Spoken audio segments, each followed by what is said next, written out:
All right, let's call this meeting to order. So, Tim, was everybody in the second service? First service. Okay, first service came back. First came back. Great. Well, glad you came back. Tim graciously agreed to kind of let the morning spill over into this Q&A session. So this is our chance to pick his brain. We'll probably try and keep this to 20, 30 minutes max, just because Tim's probably got rumblies in his tummy and he's been working all morning, so we'll get him some lunch sooner rather than later. We'll try not to cut it short if there's good questions that are still being asked. I would like to start us off with this question that someone submitted during the first service. I actually love this question. Did God create dinosaurs? If so, why is it not mentioned in the Bible? Great question. It's a good question, right? Yeah, it's a wonderful question. I mean, it's one of those questions that what it generates is about 4 questions ahead of it that you need to really think about to come at that one. Right. I think I have an answer for that. So let's let Tim answer first. And then it's one of these things where so these creatures existed on our planet that are an extinct reptilian species that are gigantic, right? Yeah. So they don't exist now. And they seem to have existed a really, really, really long time ago. So in one sense, it's not at all weird that they're not mentioned in the Bible, the same way that the word earth doesn't mean globe because of modern abilities to take pictures of the earth as a sphere. It's the same basic idea. It's that God chose to work by his Spirit through an ancient Hebrew author to paint a picture of the world and make claims about those questions. Who are we? Where are we? And to describe it in a way that communicated in their understanding of the world, the ancient Israelites' understanding of the world. And that didn't include the world as a sphere, and it didn't have any awareness of dinosaurs. So it's more like, what purpose would it even serve for dinosaurs to be mentioned in the Bible? Because it would be introducing something that doesn't even exist in the biblical author's understanding of the world. But I know that some people think that the Bible came into existence through a process like that the prophet was kind of just this passive person, or maybe under like a trance or something, and writing what they don't understand. The problem with that is the actual descriptions in the Bible of how the books of the Bible were written. There's quite a few. And they describe people in full control of their faculties. There are prophets who have visions that blow their mind, like Ezekiel, and he sees all that stuff, and Isaiah. But those aren't the writing of the Bible. Those are prophets having visions. And then at some point, once he cleaned his clothes, I presume he peed his pants when he saw God, right? And once he got a different tunic on, that he then sat down and processed it, read his Bible, prayed a whole bunch, and then wrote Ezekiel chapter 1.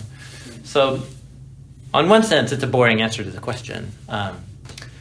So the other question that it raises then is, so God chose to work through human authors and their conception, say, of the structure of the world, and to speak his word, right, to people.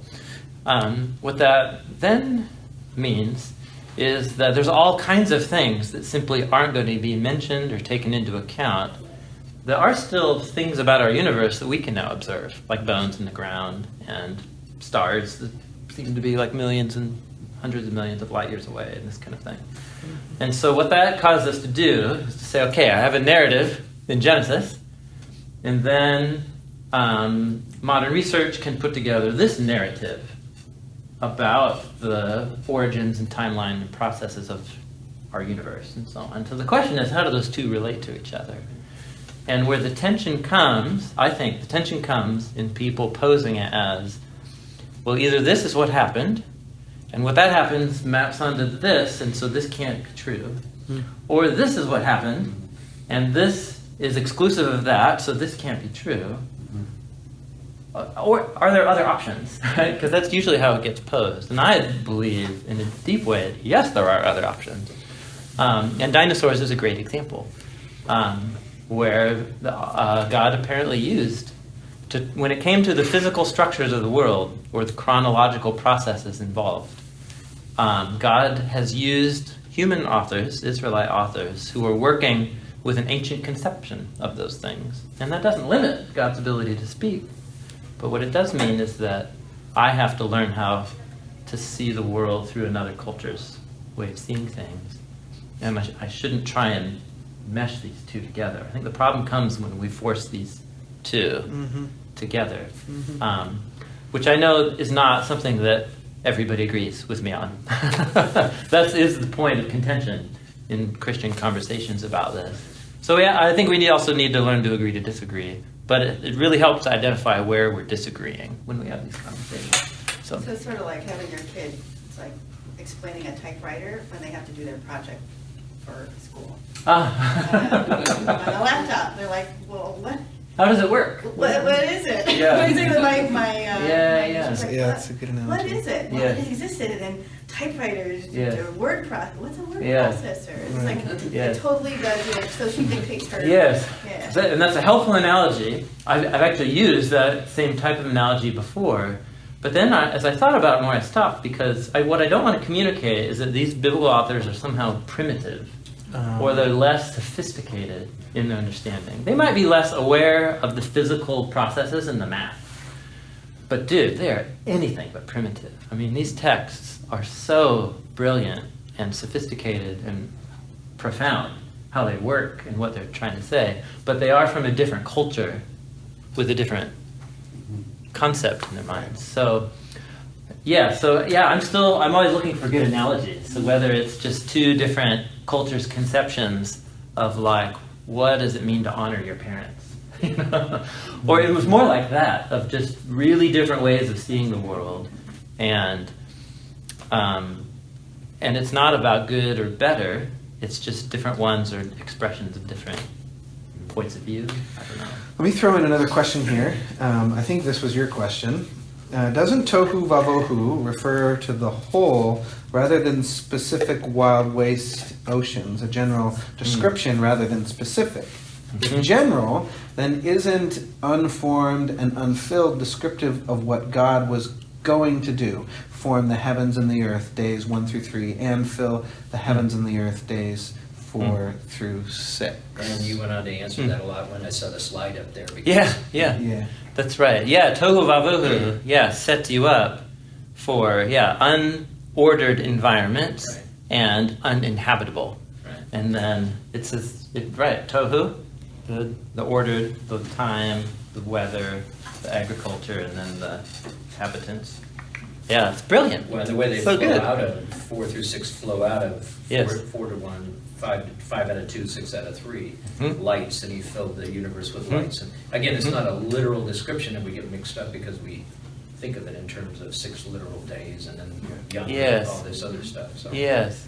Well, that's, or at least we should back up and say, are the ordering of these days trying to do something more than just tell me about a sequence of events? And then once you see that things are connecting in an unchronological way, like day 2, day and night, matches with day 4, sun, moon, and stars. And it's not as if these ancient authors are like, I don't know where the light comes from. It must not. You know what I mean? Like, it's not as if... Did God need a work light on day 1 because he made the sun on day 4? Totally. Work light. Did you really get down to that's the light right. in the darkness? Isn't that what happens when you turn a light on in a globe in a dark sphere? Right. Those are too specific, and that's not what he was Correct. trying to get at. Yeah, you got it. You also asked about the authorship. If Moses wrote Genesis, didn't he live 3,500 years ago? Yeah, I got it. Yeah, more saying 3,000 years ago is my nod to the complex debates about the authorship of the Pentateuch. So that's what I thought. Because so what is where do you land on the authorship? Well, a handful of things. Technically, the authorship of the Pentateuch, as we have it, is anonymous, in that nowhere in Genesis does it ever say, hey, here I am, Moses, writing this. And of course, Moses isn't even born until 52 chapters into the story. Exactly. So what you at least have to say is, even if I hold to a Mosaic authorship of the whole thing, everything that's before him he received as oral or written traditions that he's compiled. He didn't write them, he compiled or arranged them. So that's one. And then the second thing is there's narratives, material in the Pentateuch itself that it doesn't seem to hide the fact that its time perspective is post-Moses. The most significant chapter being the last one of Deuteronomy, which describes his death in detail. And then the last sentence of the Torah is like, we've never had a prophet like Moses ever since then. And you're like, oh, very clearly reflecting on a long time gap. Right. As opposed to having someone write the majority, which anybody who wrote the first couple chapters had to have had divine inspiration because everything was before anybody. Yeah, that's right. Yeah, so that's right. So Genesis, true. But also what I don't want to import a sense about Genesis 1 that it's like security camera footage that God had just waiting to download into somebody's mind. Specifically Genesis 1 through 11, it's a worldview, cosmology, world purpose statement, but it's very ancient Israelite. And what's interesting is that the language, the air, and the images of Genesis 1 to 11, they have the most commonality with ancient Egyptian, ancient Babylonian, and Canaanite similar stories, ways of talking about world origins. So the idea of chaos, or the world as a cosmic ocean and land emerging, that's all over ancient Babylonian literature about where the world came from and so on. And so what we have in the Bible is like a Jewish monotheist, Yahweh is creator and ruler of all things, and we're getting their conception of that story, but they're doing it in dialogue with ancient conversation partners. My silly illustration is that Genesis 1 to 11 is like Moses going into a bar with a Babylonian, a Canaanite, and Egyptian, and talking about why we're all here and what we're doing here. And so these narratives speak in similar language. And so I always want to make sense of it in that context. There's going to be a corruption of the biblical narrative, and then you get the Babylonian, Sumerian, and the others are corruptions. Boy, yeah, I know that argument exists. It's not a very good explanation, especially because a lot of this material predates, especially the Babylonian flood narratives and creation narratives. Ancient Babylonian culture is much older than Israelite culture. So it's more about that out of the ancient nations, God called the family of Abraham into existence, revealed himself through the burning bush, and the Exodus and all these things. And that led these authors, guided by the Spirit, to fundamentally rethink everything they know about the world, and then talk about their story and the story of our world. But they're doing it with language and imagery. How else could they do it? That is their way of seeing the world.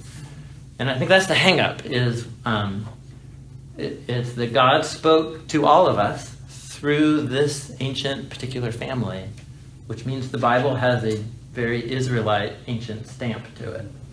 And I think it's just reckoning with that. We have a hard time reckoning with that and allowing it to be what it is.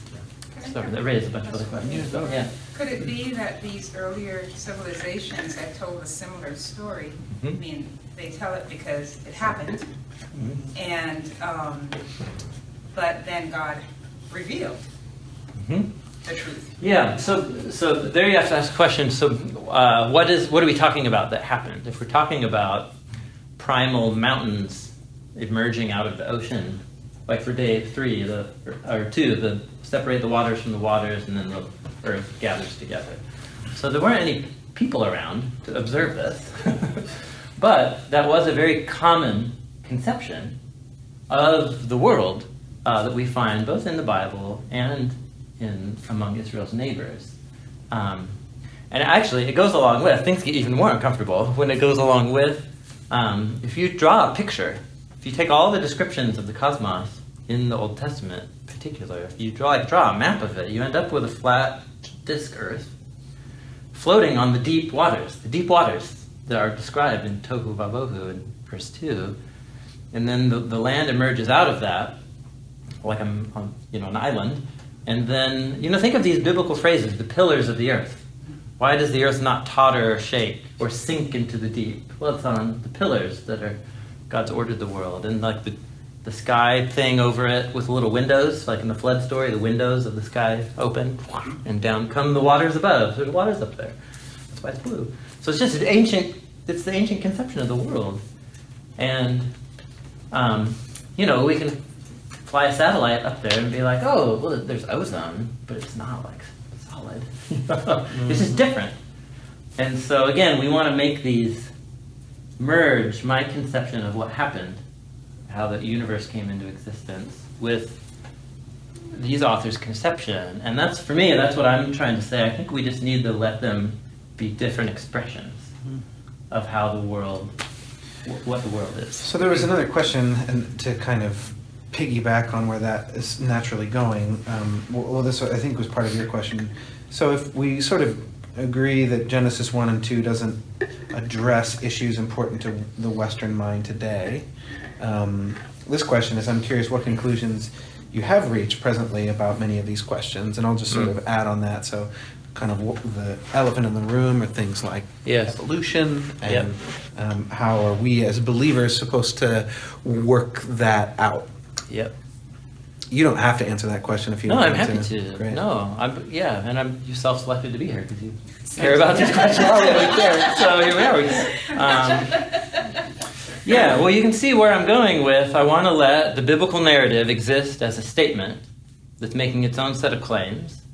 But I don't think that needs to exclude another type of narrative that's built with a different set of tools and a different set of institutions. So call it whatever you want, the monolith of like science or something. But it's just institutions around the world whose funding is constantly, precarious. But it's just they're test tubes and rocks and stuff. What can we put together about this place? And so that you can put together a narrative from that. It's a dynamic narrative. It keeps adapting and shifting as research is done. But actually, this analogy has come to me. Man, I just, on YouTube, you can watch somebody play with 4-dimensional toys. I don't know if you've heard about this, but... What does that even mean, a 4-dimensional? Well, you have to watch the video. So it's a virtual reality, these helmets exist, and you can go in and interact in these virtual worlds. And this team created, through math, they can create what it would be like to exist in a 4-dimensional universe. And so you can be in this throwing blocks around. And essentially what it is you're interacting with these little blocks, and they just start disappearing and reappearing all over the room. And it's crazy. But the math, it works. And we know for sure that there are more dimensions than the 4 that we inhabit, right? Space and time. And so essentially what it is that we don't currently have adequate, our actual brains and eyeballs are limited to our 3-dimensional experience of the world. But you can create artificial sensory things with computers that can begin to detect and be aware of however many dimensions are out there. It's very complex. So think in 2,000 years, by God's grace, well, maybe Jesus will return by then. I don't know. If he hasn't, hopefully humans are still around to be rescued into the new creation so we can all be resurrected with them. But think of where the understanding of the physical universe will be then. And the way they'll look back on us playing with 4 dimensions with a little helmet, And they'll look at us and say, oh, how primitive, right? But think about it. So here's what I hope they wouldn't do, is I hope they wouldn't say, they used to think the world was only 3 dimensions. So silly how they were. And then try and take their conception of whatever, of the universe then, and try and marry it with ours. It's just like, no, here we are. This is our conception of the universe. We talk about it. We still use language like the sun rises, even though we know it doesn't. We're the ones who are moving around. And so it's just different. And so in the same way, I want to respect the way we see the universe now, based on rocks and test tubes, has its own integrity, and you can sit alongside there. And so there I don't think the chronology of the biblical authors, I don't think we're supposed to try and map it on to ours. I know people disagree with me on that, and I'm okay with that. But for me, I don't know any other way to make it consistent and coherent. Oh, yeah. Oh, that's a guy playing with the 4-dimensional toy thing. There's another video of it. But yeah, he's in the virtual environment. So I think where it lands me, I'm sorry. I have a hard time being concise on these matters. I think where it lands me is, I think I'm pressing Genesis 1 through 11 to tell me things it's not designed to tell me when I'm trying to reconstruct a history of the universe by the chronology in Genesis 1 through 11. But you do believe in a literal Adam and Eve. Well, I believe that humans came from somewhere. Okay. But even Jesus referred to Adam, so Paul referred to That's Adam. right. That's right.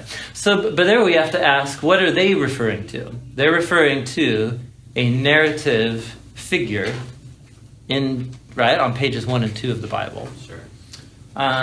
So let's go back to pages 1 and 2 of the Bible. What do they tell us? They tell us about, Adam's name means human. All right. It means humanity. And Eve's name means life. So you have humanity and life. And those narratives aren't only trying to tell us something that happened about the past. They're making a fundamental claim about the present, about human nature, like me and you and all of us too. Again, the question is, okay, did human beings come from somewhere? Yes. So what was that process like? Is the biblical narrative trying to give us the kind of information that I wish I could get if I had a video camera or whatever, a time development motion? And I'm determined to not make the narrative say more than they say. Humans came from somewhere, and as far back as we can tell, our greatest parents have had the same moral compromise that we do. I think that's the claim of the narrative. But how those two narrative figures correspond to early humanity that we could dig up or find evidence for in caves, I have no idea. How can we know the answer to such a question? That's where I'm at. But for Jesus and Paul to make claims about Adam is to make a claim about humanity as rendered in the stories on pages 1 and 2. Well, the entrance of sin and, okay. You're messing with this a little bit. Well, you're messing with my mind. Yeah, totally. And I'm not. I'm 3/4 of the way where you are, but you're still messing with me a little bit. Yeah. Well, totally. I've been disoriented since the day I became a Christian, trying to make sense of the world. So we're all trying to make sense of the world in these texts. But it's the same question, isn't it? It's on analogy. I don't want Earth. I don't want to assume that Earth means globe the way I conceive of it. Sure. So what do humanity and life, those figures in the narratives, what do they refer to in actual history? That's the question we're asking. Because for me, it's very important that especially once I get into dateable Israelite history, that Abraham refers to a person that existed. Are you with me? Yeah. Genesis 1 to 11 breathes a different air precisely because those narratives are Israelite authors in dialogue with their neighbors. So that's an assumption right there. You're making an assumption. You're right. I think you'd say this. It's an argument that I'm making. I think there's really good evidence for it. Right. But you could question the evidence and you could interpret that evidence a different way, and some people do. Yeah. But even so, there actually isn't a precise equivalent to the Adam and Eve figure in other literature. There's ancient kings, there's early gods, conceptions of gods battling and cutting each other up, and that's how the world comes into existence. But the Adam and Eve figures are unique. I think it's a uniquely biblical Israelite conception. But how those two figures correlate to what we can reconstruct of the early history of humanity, if my conception of sin nature hangs on DNA or genetics, I don't see that claim being made here. What I see is a guy named Human and his wife, and they constantly redefine good and evil to their own self-advantage. And then what I see from that moment is every other human in the story does that. And you're like, oh, what a perfect explanation of human history. Like, it makes sense. But the Bible doesn't seem to me being drawing emphasis to this genetic conception for passing on sin. It's just ever since those humans did that, we all do it since then.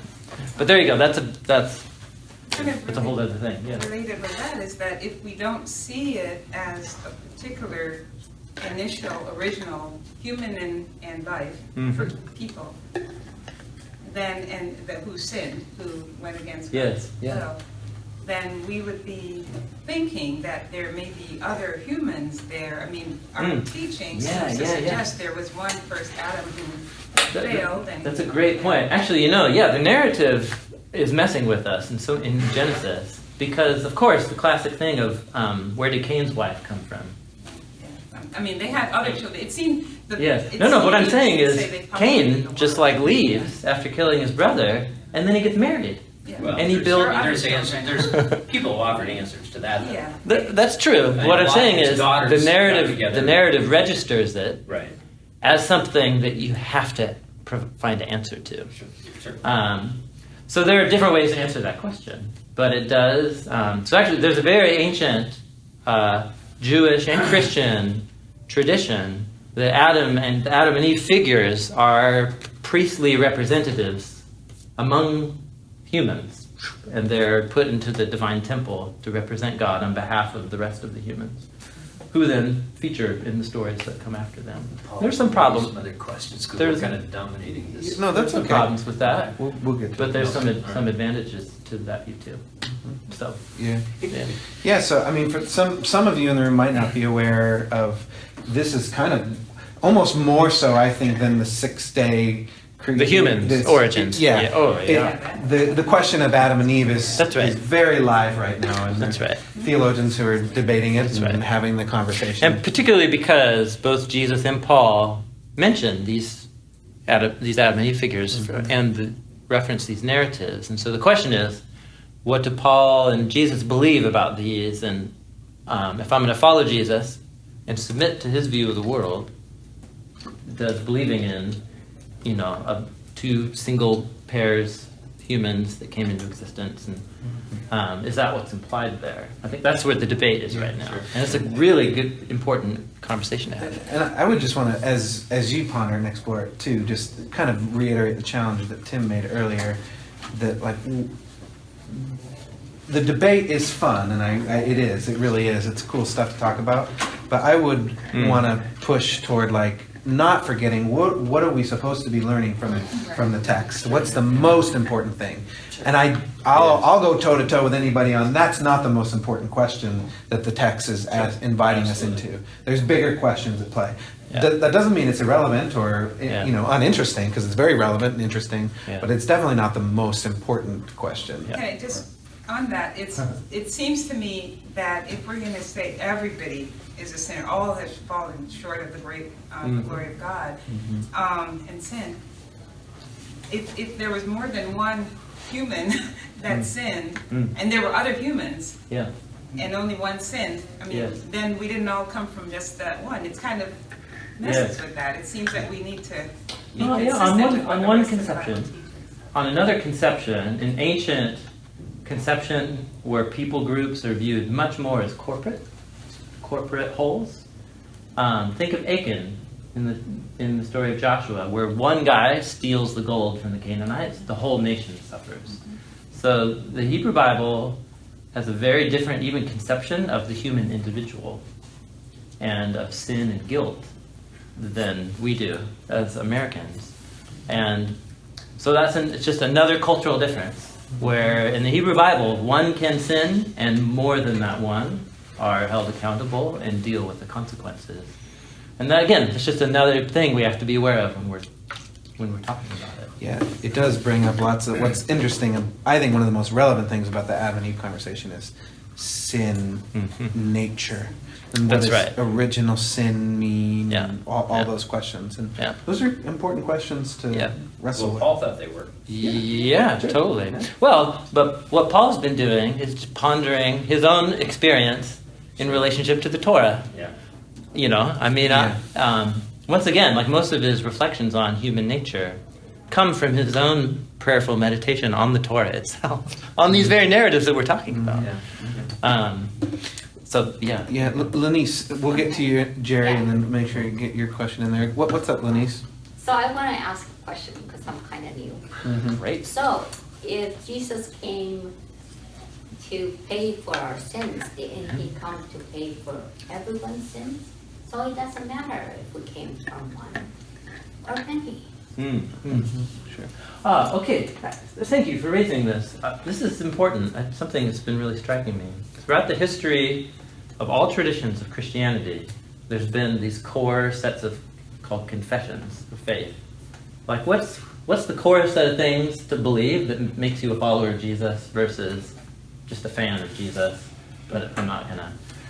And so there's these, called creeds or confessions. And typically they're about, I believe in one God, Father, Son, Spirit, Father created all, Jesus, Son of God, incarnate, died for our sins. But what has never made any of those lists is detailed sets of beliefs about these debates.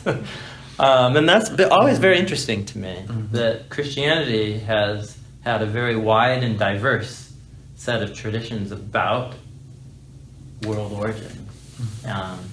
And what matters, at least historically, has been who's Jesus? What did he come and say and do? What does that tell us about God? What does that tell me about myself in the future? And there you go. So I'm with you. Keep the main thing, is what you're saying. Maybe Jerry, and then Yeah. we'll circle I'd over. love, this gentleman was before me earlier. Oh, so sure. I Did don't you have know a that. question? I can't remember which one of these was yours. No, that's all right. I'd like to substitute that question if I can. Yeah. Okay, so to what extent do you generalize a word in the origin story? So it says tree. To what degree do you conceptualize the tree as opposed to taking it for the literal? So what is the tree? Are we talking about Which one? thousands Which of tree? trees? I'm Or- talking about the Tree of life, tree of good and evil. Tree of good and evil. Oh, I So, see. are we Yeah. talking about thousands of trees? Are we talking about an acre of trees that are Yeah. represented in the one tree? Yeah. When he talks about the fruit, is it talking about a literal fruit? Is it talking about a conceptualized fruit? So, a sense of knowledge that is Yeah. achieved by reaching into the tree or the pursuit of that tree, and then Yeah. you consume of that conceptualized, that idea. Is it talking about the pursuance of that tree? Is the life being symbolized by the tree? How much do you take as the symbol, and how much do you take as the literal? To what extent do you do that? And where do you draw the line? Yeah. And if you know the answer, what's the general consensus right now, just in scholarly Christian scholars and maybe Jewish or Levitical scholars right now, modern day,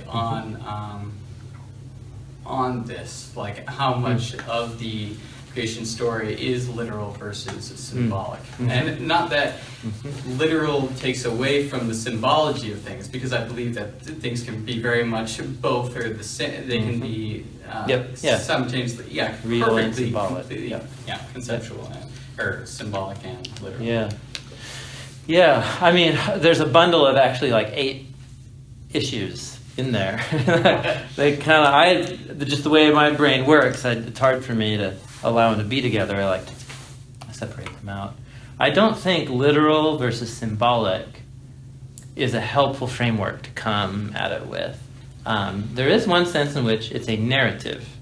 So what I need to do is pause all of my questions about how this narrative refers to anything outside of the narrative and just act like a movie, like jumping into a movie screen. And so, and what do I see? I see a garden with 2 humans. One of them's named humanity, and the other one's life. And there's this tree, right? But then it's clear, even within the narrative, that the tree isn't like magic. The tree represents a choice of knowing, of moral discernment. And so there, it's just like learning how to read narratives in the Bible.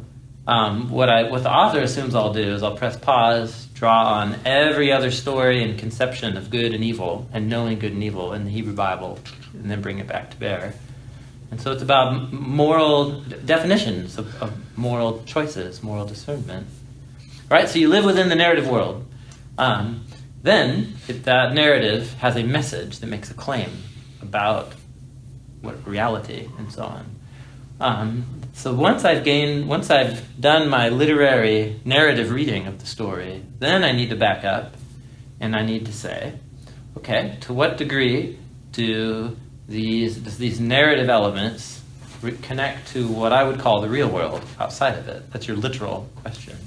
And it's hard to do when we don't have cameras floating around from the, so like the tree, what we do know is that the tree of life was a symbol, an active one. It appears all over Proverbs. And we can still eat of the tree of life today by being a wise person. That's what Dad says in the speeches of Proverbs 1 through 9. You keep the commands of the Torah, or you listen to your mom or dad, and you'll eat from the tree of life. So that's interesting. Mm-hmm. So the Hebrew Bible itself, as it reflects back on these narratives, doesn't quite follow the rules that we wish it would always follow, in terms of literal or symbolic. So like in classes, I just ask students to put our historical questions on pause and to just sit in the narrative and allow it to work on us and allow its conceptions of good and evil and human purpose. And what I find is that once you let those questions just sit and address them in a different setting, that this thing becomes such a profound and beautiful revelation about who I am and who God is, that it just puts those questions on a lower tier. I don't know if I've at all scratched where you're itching. Let me maybe throw one other thing out there really quick. I think this is where what Tim's talk this morning was so helpful, and why it's so important in general to understand when we come at the scriptures what we're reading as we're reading a particular book. So kind of the simplest answer to that question for me often is literal or symbolic. Well, what's the genre of the book that I'm reading right now? So if we would bring that question to Psalms, for example, most Christians have a pretty enlightened understanding that the Psalms are poetry. So we wouldn't even frame that question in the same way. Obviously it's not literal. Yeah, God's not an actual rock. Right. I'm not a sheep. So then it gets more complicated as our understanding of genres kind of goes out from there. Most 21st century Americans get poetry. Most 21st century Americans do not get ancient creation cosmology, right? Yeah, right. Which is kind of like what's going on in Genesis. So I don't know if that's helpful too. I think I heard somebody say it once that I don't know if I agree with it, but I think it's kind of interesting in response to that question. Well, you should read it literally when it's meant to be literal, and you should read it symbolically when it's meant to be symbolic, which is kind of a snarky way of oversimplifying it, but I think there's actually some merit to something like that. And then we have to do the hard work of deciding what's supposed to be literal and what's supposed to be symbolic. Yeah. But we can't paint with a broad brush. We all know that as Christians. It's one of my pet peeves, like Christians will come along and say, oh, well, I'm faithful because I take everything literally. I'm like, no, you don't. You don't. No, you don't. You can't. Well, what are you and his talking about? question is, where's that line? Yeah, exactly.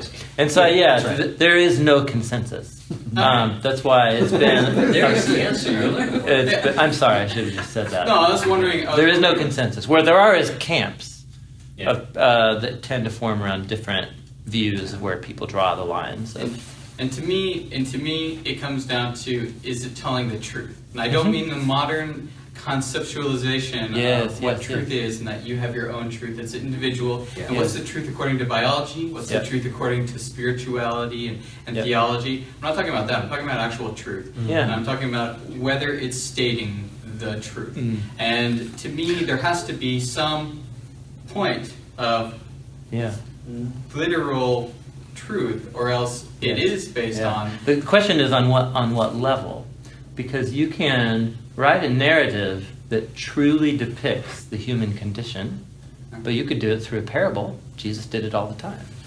So when you're using the narrative medium, the question of, is this true, is actually not a self-evident question. Is it true in terms of historical reference? Is it true in terms of the claims that the narrative argument is making? Are you with me? It can be true it can be literally true on multiple levels. It can be literally true in making a claim about who God is, but doing it in a non-literal historical referent way. That's how parables work, for narrative parables work. And I think so my concept is, my thing is, it has to be true on all those levels. Sure. Because if it's not, this isn't true. Yeah. And you can say someone's ideas can be wrong in here. Someone can state their ideas wrong, and the Bible has those. Like there are men saying, "I am God" and stuff like that. Yeah, sure. And but think for an example, like in the Bible, there's no Hebrew word for brain. You think with your heart. Right. You feel in your heart. You love. You're sad. Right. Everything. The heart is the equivalent of the brain in the Hebrew's conception. So, is that literally true? No, it's actually wrong. But it's wrong in what way? Well, it's wrong on a biological level. It's not wrong on a very intuitive level. This is the place, it's my center. Are you with me? So that's a good example where I think the Bible's making a true description about humans that is biologically not literal. And so for me, that's the helpful analogy then to set up, is Genesis 1 making true claims about humanity. I think it's very important to confirm, yes. Yeah, and I find those claims to be true to my own experience of the world. Does that mean that on what we would say the historical referent level, it needs to that level? And that's the debate. And so, I mean, I'm totally resonate with where you're at. I can understand. For you, it's important that it be true in this level just as this way. But to me, pages 1 and 2 raise the very question. Why is there a 7-day scheme on page 1, but a 1-day scheme on page 2? Why are humans very clearly before the animals on page 1, but they're after the humans? Did I say that right? Excuse me, yeah, the animals are before the humans in terms of on page 1, but they're after the humans on page 2, which tells me, I mean, I made a joke. People say, oh, these ancient authors, they couldn't keep their chronology straight. Or you could say, no, the narrative on its narrative level isn't trying to give me a video camera footage. It's trying to make two different perspectives on the nature of human beings. And so that's, I at least want to make sure if somebody's disagreeing, that we're disagreeing on the right thing. Yeah, sure. Because I agree with you. It's very important that if I follow Jesus, I accept these narratives as telling me something true, deeply true. Yeah. The question is on what level? What does that mean? So there you go. We're all on the journey. For like 40 minutes, so we'll bring it in for landing. But I want to make sure we get these two questions. Yeah. Go ahead. It was actually one question, one statement. So I'm in medicine, right? And so our concept of how things work, you know, we think we know, and we actually don't. So the whole interconnection of your intestine with your brain, you know, it's like, I feel it right here. Actually, that's true. It's like, now we know it's biologically true. But you talked to my professors 20 years ago, they're like, that's crazy. They say it's all brain centric. Yeah, that you know, your intestine has nothing to do with your brain. And now it's everything to do, like your intestine is like the center of everything, you know, it's allergies and everything else. So I think, and it's what I tell the students, is that I believe this is true, it's just that our understanding of it changes. And what's the actual mechanism changes. And, that's a good analogy. you know, it's sort of like looking at a three-dimensional cone, and you slice it one way and it looks like an oval. And you slice it another way and it looks like a triangle. And you slice it another way and it looks like a circle. And they are all true. They are all true. Because where you are looking, it looks like that. But, I mean, it was interesting when you said that. It's like, it has to be this truth, it's like, well, we might actually not understand how it works. And I remember sitting it was a medical lecture, and we're like, are you kidding me? Are you kidding me? Is that how it works? So everything I've been telling my patients was wrong? Great. You know, and it wasn't that the medicine was quite wrong, but we just didn't quite understand what was the underlying basis. And the more we understand, the more we're like, oh, actually, that's very helpful. Your grandma was right. Play in the dirt. I mean, it was really. It's been fascinating to me to see that. So that was it. And I guess my other question was sort of the light and the darkness separate. Is that light, darkness, as in like good and evil? Or got it. Well, yeah, it doesn't seem to mean that immediately. But then as you go on in the biblical narrative, light and dark will become some of the most dominant metaphors for moral awareness, or being in tune with God's will. Yeah, the prophets will play with this. You know, Amos will say, I'm going to send night on all your prophets. Or the Gospel of John, chapter 1, right? The light shines in the darkness, and he's talking about Jesus. So yes. It's more like these powerful images, especially on the first pages of the Bible, go on to have this afterlife in the poetry and narratives of the Bible that just keep developing it in really cool ways. Yeah. Jerry, did you have a question? Yeah. 2 springs ago, Paul knows about this. They held a workshop here called Science and Creation, or excuse me, Science and Religion. How can the two coexist? And the last takeaway I remember from that, a panel discussion with Multnomah School of Bible and others, was from our lead pastor, John Rosenstiel. He said, as I'm paraphrasing, I believe, this divide between science and religion is what is not allowing a lot of young people and others to become involved in the church. They don't know how to deal with it. And the scriptures you wrote today, read today, plus what you discussed, multiple dimension, maybe beyond 3 or 4 or 5, we live on a 3-dimensional earth. Reality of our future is the creation that God gave us. Whether sin is getting in the way of stewarding it properly, which it probably is, the reality of our future depends on this creation. And I'm more into the awe and the splendor of what was done. And I'm going to just make this statement. On 1968, 3 astronauts went around the moon for the first time. They did not land. They were not believers. Frank Hayes, and 2 others, one of which was in Apollo 13. That mission went awry. Forget the names right now.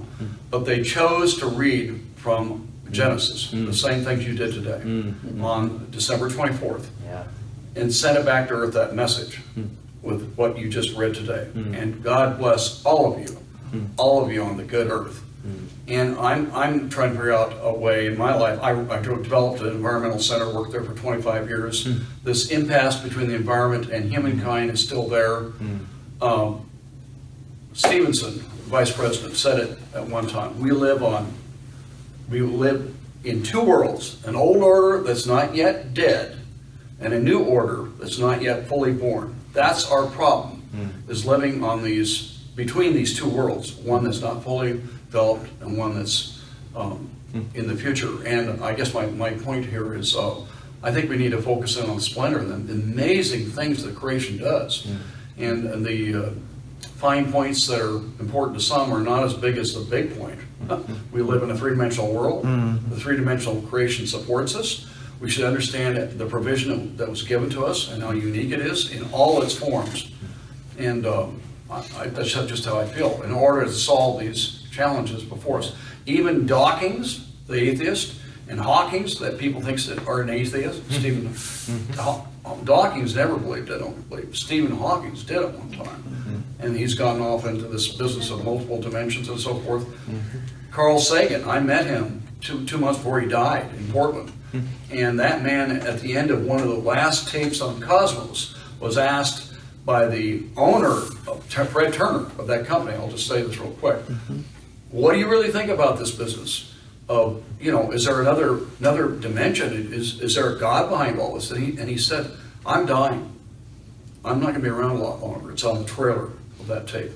And I can't believe that this amazing creation, all of it, wasn't done at a higher level. And I can only give credit to what you may want to call God. I believe there's a higher dimension out there, and we should appreciate that. So. Cool. Thanks for sharing, Jerry. You'll be excited to know that I think it's in 3 weeks. Oh, a week after next. Was it? Yeah, just AJ. AJ Swoboda, as part of the series, is going to be talking about what does it mean for us to be stewards of creation and Really? creation care. He did his PhD work in essentially the theology of creation care. So it'll be a really cool. Yeah. We're doing a Q&A for that one as well, Good. because that, just like Genesis 1 and 2, that stirs up all kinds of questions, and there's all kinds of controversies associated with that right now. Unfortunately, I think. I don't know. Clean water and clean air should be a controversy, but whatever. But hey, let's thank Thank you. It's very Dr. Mackie. Thank you for your